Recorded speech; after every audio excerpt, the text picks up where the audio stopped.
Qu'est-ce qui fait une bonne histoire? Est-ce sa narration, ses personnages, son dénouement, un peu des trois? Peut-être bien. En tout cas, il semblerait que le dénouement ait un rôle primordial dans l'ancrage du récit dans les mémoires. Il n'y a qu'à voir le rapport existant entre la popularité d'une œuvre de fiction et l'intensité de son twist final. Ces dernières années, les exemples sont légion. Mais tout ça, c'est de la fiction. Des histoires montées de toutes pièces par des scénaristes pour essayer de créer le dénouement le plus imprévisible possible. Même s'il y a des indices ici et là, ils sont généralement finement distillés, cachés et souvent ambigus. Dans le monde réel, ce type d'histoire est bien plus rare. Les individus peuvent vivre des mésaventures, mais il est assez peu commun qu'ils tombent de très haut en découvrant ce qu'il se cache réellement derrière ce qui vient de leur arriver. Il faut en effet se résoudre au fait que nous vivons dans un monde globalement prévisible. Rares sont les faits divers qui renferment un dénouement que personne n'aurait pu imaginer. Ils sont rares, ouais, trop rares. Mais malgré tout, certaines histoires n'ont rien à envier aux scénarios les plus tordus et vicieux. Croyez-moi. L'histoire vraie que je vais vous présenter va peut-être, au début, vous paraître terriblement banale. Et il est même tout à fait possible que vous vous demandiez pourquoi j'ai décidé de lui consacrer une vidéo. Et pour être honnête avec vous, lorsque je l'ai entendu pour la première fois, c'est un peu ce que je me suis dit. Cette histoire, je l'ai découverte dans Distorsion, un podcast québécois consacré au mystère numérique. D'ailleurs, je vous recommande vivement d'aller écouter ce qu'ils font. Les sujets qu'ils traitent sont fascinants, et ce que j'aime particulièrement chez eux, c'est qu'ils prennent leur temps pour décortiquer les cas qu'ils présentent. Bref, allez-y jeter une oreille. Bon, revenons au sujet de notre vidéo. Comme je vous le disais, cette histoire, qui risque de vous sembler tout à fait banale, va merveilleusement illustrer le fait que, sur internet, les apparences peuvent être terriblement trompeuses. Et que parfois, on a beau dresser des hypothèses, même très malines, on sera toujours loin du compte, tellement le dénouement est improbable. Restez donc bien jusqu'à la fin parce que je vous promets un twist d'une intensité rare. Installez-vous donc très confortablement, mettez-vous à l'aise, profitez-en pour vous abonner à la chaîne si ça n'a pas déjà été fait, et préparez-vous à découvrir une histoire qui va vous retourner le cerveau. C'est bon? Allez, c'est parti. Notre histoire commence début 2011, lorsque Paris Den, une adolescente de 17 ans, vivant dans le sud de la Californie, nourrit le rêve de devenir mannequin. Paris, c'est joli, et elle en a pleinement conscience. Et elle a un type d'homme bien précis, les sportifs. De préférence plus âgés qu'elle. Et si ce sportif est célèbre, alors c'est encore mieux. En 2011, nous sommes au beau milieu de l'ère Facebook. Tout le monde a un profil, et jamais dans l'histoire de l'humanité, il a été aussi simple de rentrer en contact avec des inconnus. En mentant un peu sur son âge, Paris tente souvent d'attirer l'attention de sportifs de haut niveau. Et quand une jeune et jolie groupie manifeste son intérêt à une célébrité, il arrive parfois qu'une conversation s'initie en message privé. C'est précisément ce qui s'est passé avec Chris Andersen, un basketteur alors âgé de 33 ans qui jouait en NBA. Les amateurs de basket connaissent bien Chris, déjà parce qu'il a un look assez étonnant, 65% de son corps est recouvert de tatouages colorés, qu'il a entre autres joué pendant 18 ans en NBA, notamment pour les Nuggets de Denver, les Hornets de la Nouvelle-Orléans et les Heat de Miami. Et surtout, Chris était de ces joueurs qui faisaient également beaucoup parler d'eux en dehors du terrain. En effet, Andersen a baigné dans un environnement un peu spécial. Élevé par une mère membre d'un célèbre gang de motards criminels, les Bandidos, Chris a grandi dans un environnement où les règles étaient généralement faites pour être transgressées. D'ailleurs, sa carrière de sportif sera notamment émaillée de nombreuses suspensions, dues à une polytoxicomanie résolument incompatible avec les tests antidopage de la NBA. Visiblement, Chris remplissait tous les critères de Paris, et cette dernière prit le parti de rentrer en contact avec lui par tout moyen. D'abord en lui écrivant un message privé sur son profil personnel, mais comme de très nombreux fans de la NBA lui écrivaient déjà sans arrêt, le DM de Paris s'est retrouvé perdu dans un océan de messages. Mais ce n'est pas ce qui arrêta Paris pour autant. Il restait un dernier moyen de rentrer en contact avec Chris, sa page fan Facebook. Peu de temps après que Paris ait envoyé une énième bouteille à la mer dans le but d'attirer l'attention de Chris, un nouveau personnage entre en jeu, l'administrateur de cette page fan, Tom Taylor. Et Tom, ça n'est pas n'importe qui. Déjà, c'est un très bon ami de Chris, mais pas que. Tom est également connu sous le pseudonyme de T-Squared et est, à cette époque-là, un joueur professionnel de jeux vidéo qui a principalement évolué au sein de la scène compétitive des jeux Halo. Et même si T-Squared n'a jamais été reconnu comme étant le meilleur à Halo du monde, il était de manière indéniable un des joueurs les plus médiatisés du circuit. À ce moment-là, Paris est aux anges. Elle a enfin une réponse et l'entremetteur est également une célébrité. Tom Taylor l'ajoute en ami et commence alors une longue conversation entre les deux utilisateurs, qui échangent pendant toute la nuit. Et ça va s'avérer très payant pour Paris, car quelques jours plus tard seulement, Chris l'accepte enfin en ami sur son profil personnel. Sans se poser trop de questions, Paris accepte et s'imagine déjà dans les bras de cette superstar de la NBA. Sitôt la demande d'amitié acceptée, Paris se met à stalker l'intégralité du profil de Chris et s'immerge totalement dans l'intimité de cette célébrité qu'elle avait si longtemps convoitée. Et comme en 2011, la fonctionnalité Messenger venait tout juste d'apparaître, les utilisateurs Facebook n'avaient pas vraiment le réflexe de chatter entre eux. Ils communiquaient soit grâce à de longs messages en DM, soit en s'échangeant leur numéro de téléphone. Via sa page fan, Chris prit donc le parti de communiquer son numéro à la jeune et jolie californienne, afin qu'ils puissent faire plus amplement connaissance. Les jours passent, Paris et Chris s'écrivent beaucoup, et en parallèle de ça, Paris et Tom se sont également échangés leurs numéros, parce que cette dernière souhaitait naturellement recueillir de bons conseils de la part du meilleur ami de la star de la NBA, pour être certaine de marquer le plus de points possible avec lui. Paris et Chris prennent donc leur temps pour se découvrir l'un l'autre, en s'envoyant des flopées de SMS.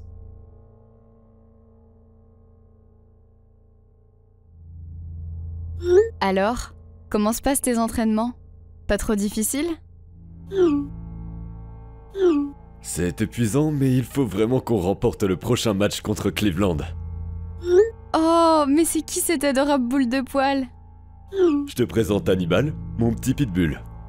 Il est trop mignon! Wow! Je crois que j'ai trouvé mon nouveau fond d'écran. Tu me trouves jolie? C'est le moins qu'on puisse dire, oui. Et rapidement, les messages commencent à devenir un peu plus chauds.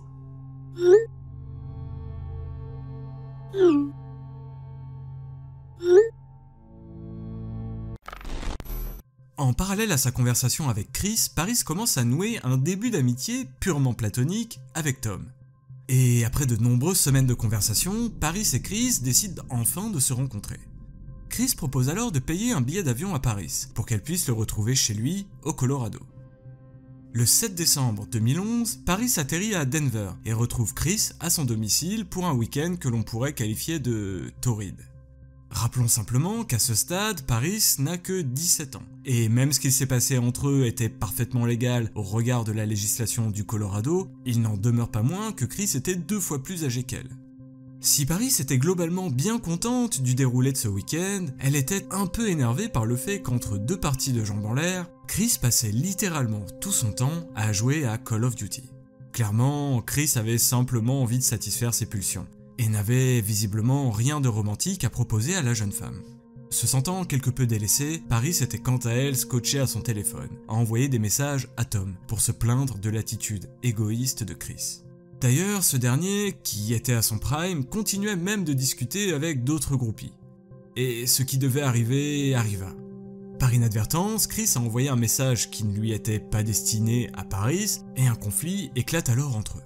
Paris décide alors de s'isoler un peu, et de faire part de son énervement à Tom, qui assez étrangement, au détour de la conversation, décide de lui envoyer les photos d'elle nue qu'elle avait envoyées à Chris et à lui seul. Tom avoue alors à la jeune femme que Chris a pour habitude de faire tourner les photos intimes qu'il reçoit de la part de ses groupies à tous ses amis. Et autre élément troublant du week-end, Tom écrit de plus en plus souvent à Paris, à des heures très tardives, et commence même à se montrer quelque peu jaloux. Paris est complètement paumé. La situation commençait à devenir très clairement malsaine. Une jeune fille de 17 ans, une superstar de la NBA, et un YouTuber gaming de premier rang. Tout cela commençait à former un bien étrange triangle amoureux. Et puis, il s'est passé quelque chose de bizarre. Durant son week-end chez Chris, Paris a remarqué qu'il y avait quelque chose qui clochait, comme une sorte de glitch dans la matrice.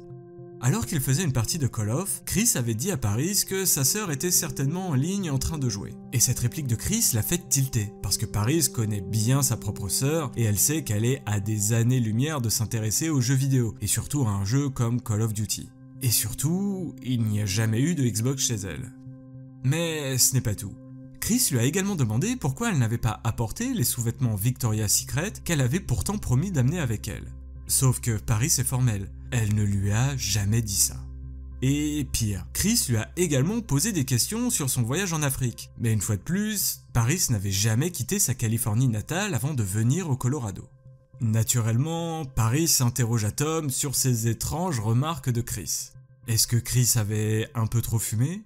Est-ce qu'il était en train de la troller? Ou alors, peut-être qu'elle était tout simplement en train de devenir folle?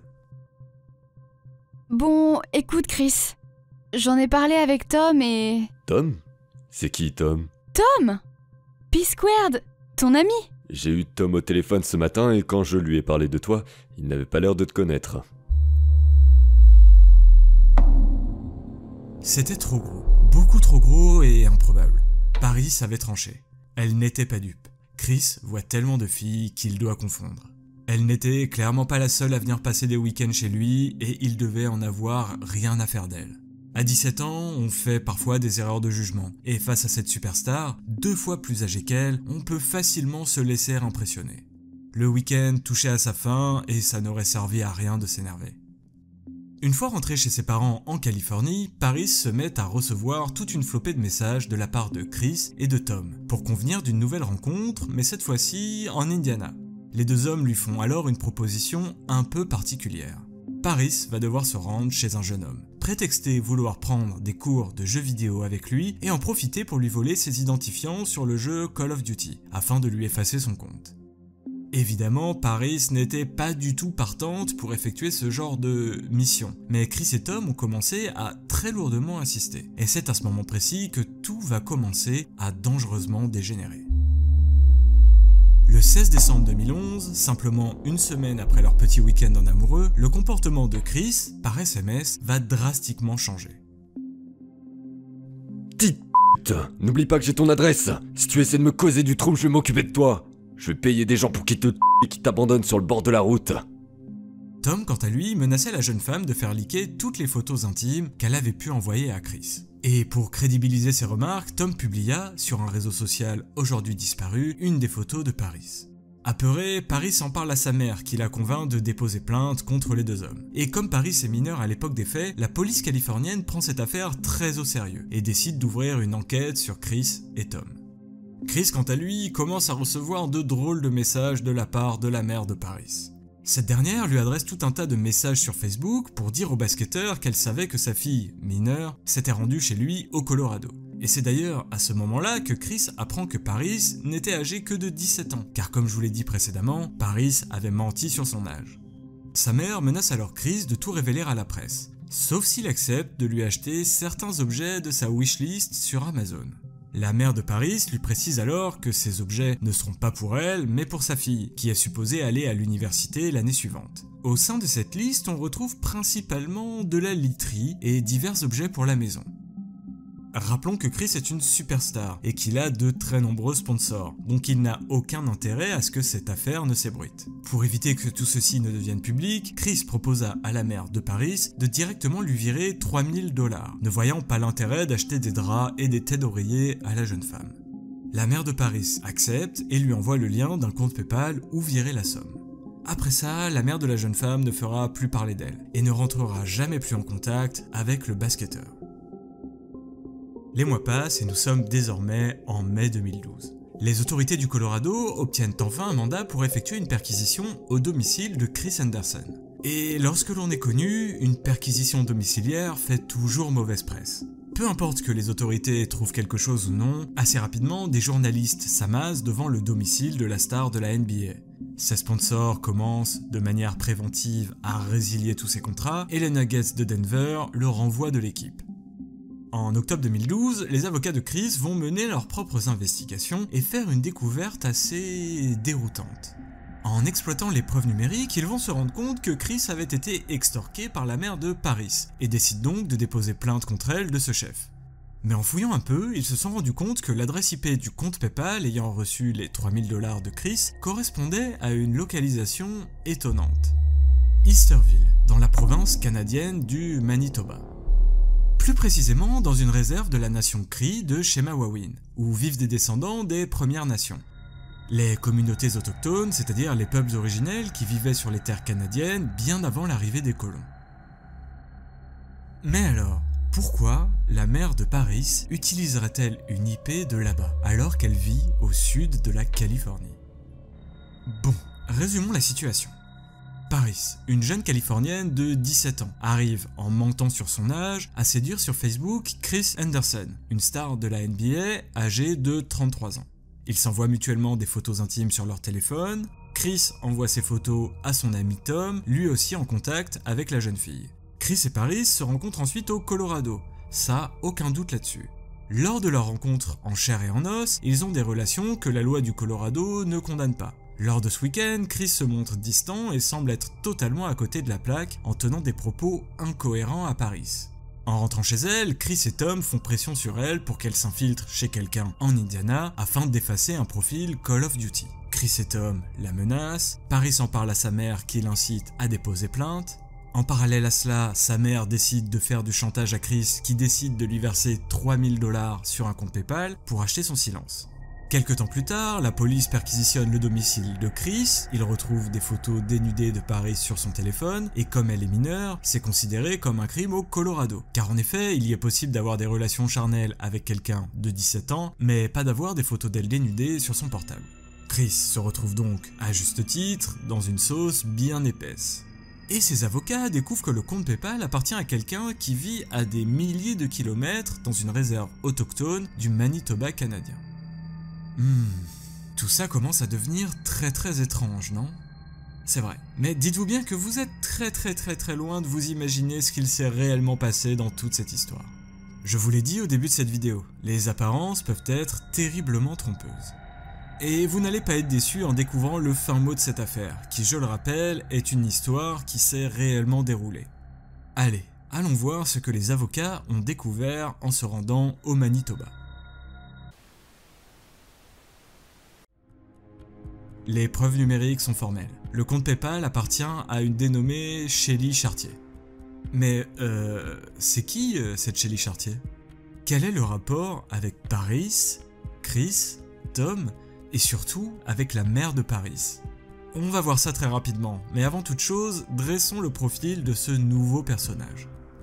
Lorsque les enquêteurs ont frappé à sa porte, Shelly était âgée de 27 ans, était membre de la nation Cree de Chemawawin et était décrite comme une jeune femme qui a toujours été très solitaire.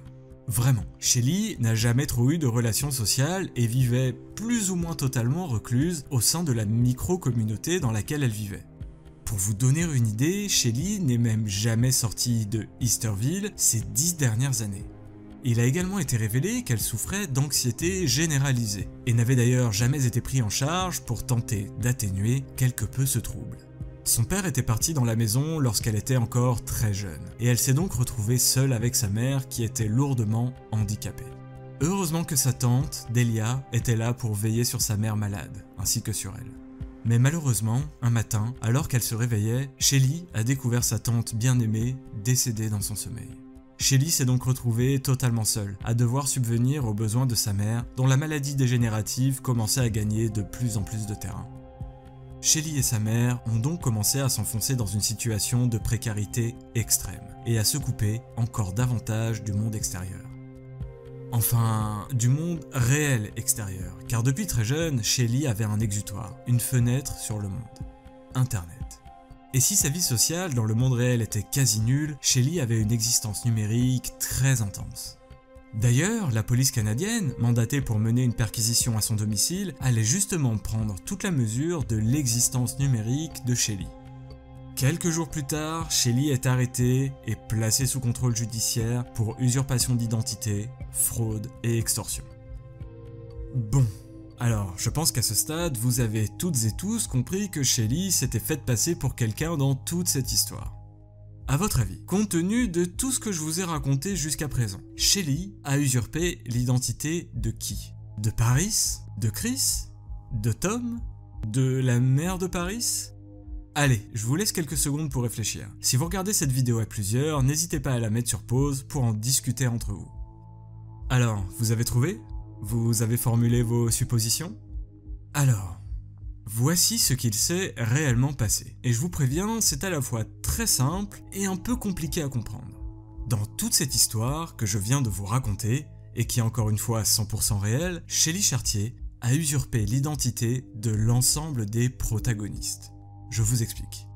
Dans la réalité, Paris n'a jamais été en contact avec Chris. Pas plus qu'elle n'a été en contact avec Tom, et sa mère n'a jamais écrit à Chris Anderson. Attendez, je sais ce que vous êtes en train de vous dire. Mais tu nous as dit que Paris et Chris s'étaient rencontrés au Colorado, et que la police avait perquisitionné le domicile du basketteur et qu'ils avaient trouvé des photos de la jeune Californienne. Eh ben oui, et c'est justement ça qui est totalement dingue dans cette histoire. Reprenons depuis le début. Shelly Chartier, dans la pénombre de sa chambre, passait le plus clair de son temps sur Facebook, et avait créé de très nombreuses pages fans de célébrités, et notamment celles de Eminem et de Chris Anderson. Sur ces pages, Shelly entretenait un peu le flou et ne précisait pas vraiment que ces pages fans n'avaient rien d'officiel. Un jour, alors qu'elle traînait sur Facebook, elle est tombée par hasard sur le profil de Paris et a remarqué que cette jeune fille cherchait à rentrer en contact avec Chris Anderson via cette page fan. Ni une ni deux, Shelly dégaina un de ses nombreux autres faux comptes, celui de Tom Taylor, et entra en contact avec la jeune Californienne.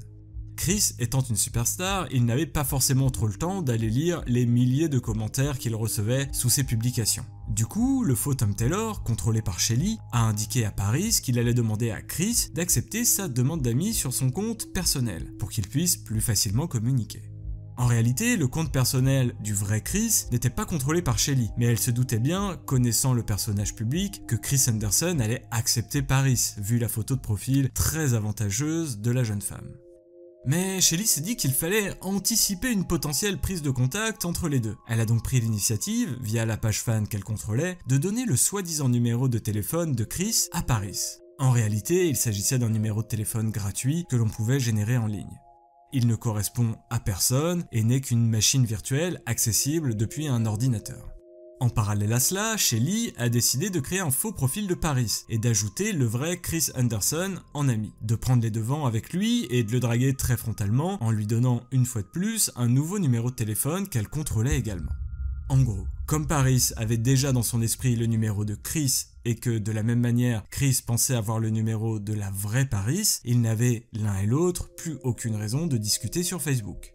Et c'était tant mieux pour Shelly d'ailleurs, car il y avait un risque pour que Chris se rende compte qu'il avait en réalité dans sa liste d'amis deux Paris Dunn et deux Tom Taylor. Mais bon, une fois de plus, il faut bien comprendre que Chris Anderson était vraiment très célèbre à cette époque et qu'il avait vraiment autre chose à faire que de regarder sa liste d'amis qui devait déjà d'ailleurs compter énormément d'utilisateurs Facebook. Donc pour résumer, jamais la vraie Paris n'a été en contact avec le vrai Chris. Ces deux individus ne se sont jamais écrits. Ce qui signifie donc que Shelly Chartier a toujours été l'intermédiaire entre les deux. Quand Chris voulait envoyer un selfie à Paris, c'est Shelly qui le recevait et qui le retransmettait via le faux numéro de Chris à la vraie Paris. Paris, quant à elle, envoyait des messages et selfies à Shelly pensant qu'elle parlait à Chris et Shelly se contentait de les transférer au basketteur. Et grâce à ce stratagème, Shelly a même réussi à organiser une rencontre dans la vraie vie entre Paris et Chris, alors que techniquement parlant, ils ne s'étaient littéralement jamais parlé. Ce qui veut donc dire que Shelly a réussi à organiser tout le voyage et à transmettre les informations de la vraie Paris au vrai Chris pour qu'il puisse lui prendre les billets. Je trouve ça totalement dingue et carrément flippant. Et c'est justement pour ça que Paris ne comprenait pas vraiment ce que Chris lui disait lorsqu'elle était chez lui. Parce que bien sûr, Shelly ajoutait pas mal de détails imaginaires pour rendre Paris plus intéressante aux yeux de Chris. Notamment en inventant cette histoire de voyage en Afrique et d'une sœur qui jouait à Call of Duty. Et pareil pour Tom. Au final, le faux Tom qui écrivait à Paris pendant son séjour chez Chris, eh bien, c'était le seul moyen qu'avait Shelly pour avoir des nouvelles de ce qu'il se passait lors de leur rencontre au Colorado. Shelly, d'une certaine manière, voulait conserver une sorte de contrôle sur cette situation. Et par miracle, ni Chris ni Paris ne se sont aperçus de rien. Et pour ce qui est du pétage de câble de Shelly concernant le joueur de Call of Duty qui vivait en Indiana, eh bien on ne sait pas trop, mais on peut supposer qu'il s'agissait d'un joueur avec qui elle s'était clashée en ligne, et voyant à quel point Paris était manipulable, elle a tenté de la pousser à aller effacer son compte, directement chez lui. Pour ce qui est des messages envoyés par la mère de Paris au vrai Chris, évidemment, il s'agissait de Shelly, qui voulait vraisemblablement avoir de nouveaux draps pour son lit. Et malheureusement pour elle, c'est cette étrange requête qui a poussé Chris Anderson à déposer plainte pour extorsion et donc à découvrir le poteau rose. Au terme d'un procès qui sera grandement médiatisé, Shelly plaidera coupable de 7 chefs d'accusation différents et écopera de 18 mois de prison. Et durant son procès, lorsque les experts informatiques sont venus faire un compte-rendu de ce qu'ils avaient pu trouver sur ses appareils électroniques, eh bien, ils ont expliqué qu'en réalité, Shelly n'en était pas à son coup d'essai, et qu'elle avait usurpé l'identité de très nombreuses célébrités. Petite subtilité de la justice canadienne, les noms de ces célébrités n'ont pas été rendus publics, mais on sait qu'en tout, sur plus de 8 ans, 39 autres mandats de perquisition ont été décernés par la justice américaine dans le cas d'affaires en lien avec Shelly Chartier. D'ailleurs, la magistrate en charge de juger ce dossier a déclaré qu'il s'agissait de très loin de l'affaire la plus complexe d'usurpation d'identité de l'histoire de la justice nord-américaine. Et autre élément incroyable, les très nombreuses autres célébrités à avoir été piégées par Shelly n'ont jamais déposé plainte contre elle. Certainement parce qu'elle devait se sentir terriblement honteuse de s'être faite manipuler par la jeune femme. Et peut-être même qu'elle craignait que s'il y avait eu un procès, certains de leurs petits secrets auraient été révélés au grand public. Chose que ces célébrités ont visiblement voulu à tout prix éviter. Pour ce qui est de Chris, eh bien, au final, cette histoire avec Paris n'aurait été qu'une des très nombreuses phrases qui a égrené sa carrière. Mais il a été totalement blanchi par la justice américaine et réhabilité par la NBA. D'ailleurs, peu de temps après sa réintégration au sein des Miami Heat, il remportera son premier titre de champion NBA. Quant à Paris, eh bien, elle se fait désormais appeler Paris Dylan et semble toujours poursuivre ses rêves de star. Et visiblement, elle n'a d'ailleurs pas cessé d'être attirée par des hommes plus âgés et excessivement célèbres. Elle est en effet la nouvelle compagne de Don McLean, aujourd'hui âgé de 77 ans et auteur du célébrissime morceau American Pie, qu'absolument tout le monde a déjà entendu des centaines de fois sans forcément savoir que c'était lui qui la chantait. Je trouve cette histoire totalement folle, et c'est pour ça que j'avais envie de vous la raconter. Le stratagème mis en place par Shelly est tout aussi brillant que terrifiant. Et l'idée de se dire qu'une personne, seule dans une petite chambre, perdue dans un coin si reculé du Canada, pouvait créer un scénario si complexe me fascine réellement. Et dites-vous bien que tout ceci s'est passé au début des années 2010, qu'il n'y avait pas encore de deepfake et que les IA de synthèse vocale étaient loin d'être aussi perfectionnées et démocratisées qu'aujourd'hui. Si ça s'était passé à notre époque, compte tenu du grand nombre d'interviews données par Chris Anderson, Shelly aurait pu échantillonner sa voix et générer des messages vocaux plus vrais que nature. Et ajoutons à ça le deepfake qui aurait pu lui permettre de carrément envoyer à Paris des vidéos personnalisées avec le visage et la voix de Chris, tout ça aurait rendu la frontière entre le vrai et le faux encore plus floue. Malheureusement, ce sont des choses avec lesquelles nous allons désormais devoir composer. Plus que jamais, pour leur propre bien, les internautes vont devoir apprendre à douter. Quand quelque chose est trop beau pour être vrai, eh bien, il arrive que ce soit parce que justement, ça n'est pas vrai. Faites attention à vous et surtout, méfiez-vous des demandes d'amis suspectes qui peuvent survenir sur les réseaux sociaux. J'espère que vous avez apprécié cette vidéo. N'hésitez pas à mettre un petit like, à me dire ce que vous en avez pensé en commentaire, à vous abonner si ça n'a pas déjà été fait et à la partager à vos amis. Merci d'être resté jusqu'à la fin et un grand merci à toutes celles et ceux qui ont laissé des commentaires sous les précédentes vidéos. Je constate que vous êtes de plus en plus nombreuses et nombreux à suivre mon travail et ça me motive énormément pour continuer à vous sortir de nouveaux épisodes. La suite arrive et je vous dis à très bientôt pour un nouvel épisode d'Obscuria.